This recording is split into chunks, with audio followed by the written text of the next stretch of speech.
Salom chú thấy nhiệt cái chụp này hay cứ tha lực tinh môi mong sầm nhóm hay bằng mà đẹp prơi nhịn tay hal hal tiệt mau á chỉ tha khấn vinh lặng ngôi mong á bông bồn thọt là salom chú cho môi thấy xóa xóa chẳng á na đặc biệt dân salom cho môi thấy nhiệt đó miền ai chia đại tá miền tăng bị beng pop sắt cho bang sắt ta chia lại đại là ô sầm sọc phim chẳng á na ô đại sầm nè tờ lón sai ấy bông bồn ai sạm một nị ban tờ nị thạch nhanh mình tay hay ngàyนี้cứ nhóm tơ xá cứ tha đa sẽ tạo từ hồ cái lạnh lụt thấy nhiệt tại mà đó na để sang từ dương đăng kết tục té hao ấy tha thở salom ấy chẳng ăn miền của bạn kết ấy thiệt tệ cứ đa từ đó cứ tha sẽ tạo lạnh thấy nhiệt hay chập thấy nhiệt mà đông ní bông bồn cứ tây nhiệtបែប រសជាតិផ្អែមហ្នឹងយើងយកទៅស្លមកជូរត្រីងៀតគឺអត់ឆ្ងាញ់ទេ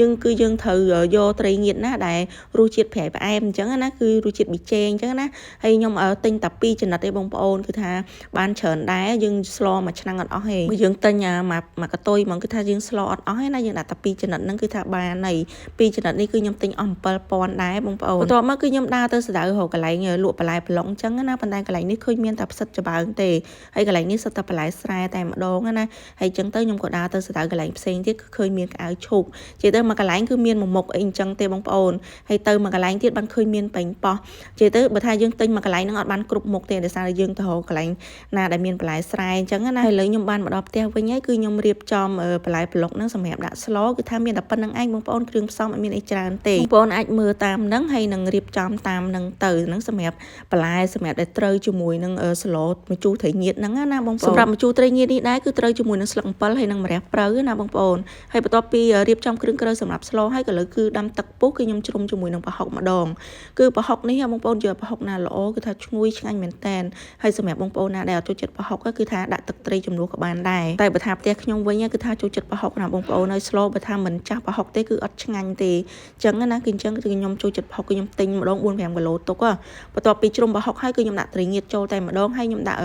ប៊ីចេងបន្តិចហើយនឹងដាក់ស្ករត្នោតបន្តិចដែរណាបងប្អូនសម្រាប់អំបិលគឺយើងអត់ទាន់ដាក់ទេតែខ្ញុំដាក់ទឹកត្រីបន្តិចដែរមានជាតិឈ្ងុយអញ្ចឹងណាបន្ទាប់មកគឺខ្ញុំដាក់បន្លែប្លុកចូលតែទាំងអស់តែម្ដងណាសម្រាប់បន្លែនេះដែរបងប្អូនពេលបងប្អូនធ្វើបងប្អូនកុំអានដាក់ពេញប៉ោះចូលសម្រាប់ខ្ញុំគឺថាខ្ញុំដាក់បានដាក់ជ្រុលហើយដោយសារតែពេញប៉ោះនេះពេលដែលយើងដាក់ទៅគឺវាឆាប់រលួយមែនតើបន្ទាប់ពីយើងដាក់បន្លែប្លុកហើយនឹងពុះរួចរាល់ហើយយើងភ្លក់ថែមថយគ្រឿងតាមចំណូលចិត្តណាបងប្អូនបន្ទាប់មកគឺខ្ញុំដាក់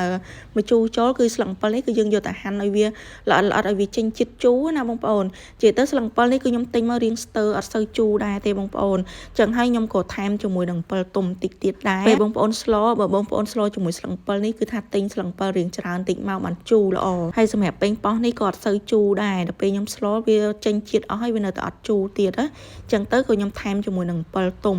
ហើយសម្រាប់អំពិលទុំរបស់ខ្ញុំគឺអំពិលសាច់អត់មានគ្រាប់ទេចឹងហើយគឺខ្ញុំបេះម្ដុំដាក់ចូលតែម្ដងនិយាយទៅគឺលឿនទេមុខនេះបងប្អូនហើយគឺធ្វើឆាប់បានញ៉ាំមែនតែនសំខាន់គឺយើងរៀបចំតាបន្លែប្លុកគ្រឿងក្រូវឲ្យហើយទៅដល់ពេលដែលយើងដាក់ស្លតែមួយផ្លែតគឺបានញ៉ាំហើយនិយាយពីសម្លម្ជូរត្រីងៀតនេះបងប្អូននិយាយទៅរសជាតិគឺអត់ចាញ់សម្លជាមួយនឹងត្រីស្រស់ទេណារសជាតិគឺថាជូរឆ្ងាញ់មានជាតិហ្មងបងប្អូនហើយត្រីងៀតហ្នឹងគឺបងប្អូនរកទិញត្រីងៀតណារៀងល្អតិចមកទិញអាត្រីធំអាហ្នឹងមានជាតិបងប្អូនយកមកស្លឆ្ងាញ់បន្ទាប់ពីស្លយើងបានឆ្អិនហើយចុងក្រោយបងម្រះព្រៅមកគឺជាការស្រេចហើយបងប្អូនហើយអ្វីដែលមិនអាចខ្វះបានគឺម្ទេសហ្នឹងតែម្ដងបងប្អូនជាពិសេសបើបានអាម្ទេសហ្នឹងគឺឆ្ងាញ់មែនតើម្ទេសហ្នឹងនឹងគេហៅម្ទេសអីទេបងប្អូនអញ្ចឹងវីដេអូរបស់ខ្ញុំគឺមានតែប៉ុណ្្នឹងទេជួបគ្នានៅវីដេអូក្រោយៗទៀត